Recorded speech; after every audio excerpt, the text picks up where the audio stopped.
मुख्यमंत्री विष्णुदेव साय से आज मुख्यमंत्री निवास कार्यालय में सदगुरु रितेश्वर महाराज सौजन्य मुलाकात करी। इस मौका में मुख्यमंत्री का शाल श्रीफल भेंट करके सदगुरु महाराज से आशीर्वाद प्राप्त करी। इस मौका में सदगुरु जी से सामाजिक और आध्यात्मिक विषय में मुख्यमंत्री की चर्चा भी हुई।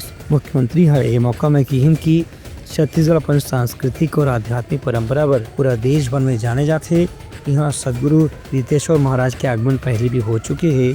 उनका प्रवचन से निश्चित रूप से लोगन ला आध्यात्मिक प्रेरणा मिली। ये मुख्यमंत्री के कहना रही से मुख्यमंत्री ये कही कि राज्य सरकार डहाले भी सदगुरु जी के सामाजिक और आध्यात्मिक प्रयास ला हर संभव सहयोग करे जाही। मुख्यमंत्री कही कि साधु संत और मनीषी मन के मार्गदर्शन से ही राज्य सरकार सुशासन के काम ला पूरा करे में सफल हुआ थे। Bureau report, Utlangha news.